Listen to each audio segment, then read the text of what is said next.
চিকিৎসা ব্যৱস্থাটোৱে হ'ল এটা খুব ত্ৰুটিপূৰ্ণ ব্যৱস্থা গোটেই পৃথিৱীতে। আমি যেতিয়া ICUত এজন ৰোগী যেতিয়া ভৰ্তি হৈ থাকে তেওঁৰ লগত দিনে 170টা বিভিন্ন প্ৰচিডিউৰ সম্পন্ন হয় আৰু এইটো পৰিসংখ্যাবিলাক চালে আমি দেখা পাম যে খুব এষ্টাব্লিছড যিবিলাক দেশ সেই দেশবিলাকতো 100টা প্ৰচিডিউৰ কৰিলে তাৰ ভিতৰত 4টাত ভুল হয়।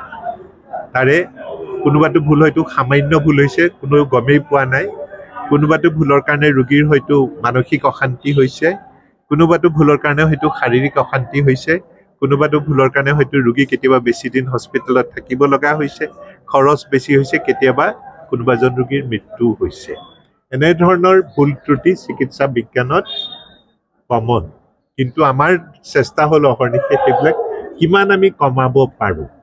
GNRCৰ ব্যৱস্থাটো এখন বিশাল হস্পিটেল, প্ৰাইভেট ছেক্টৰত যদি ভাবে অসমৰ এখন চবতকৈ ডাঙৰ হস্পিটেল নহয়, ইয়াত ৰোগীৰ ফুটফল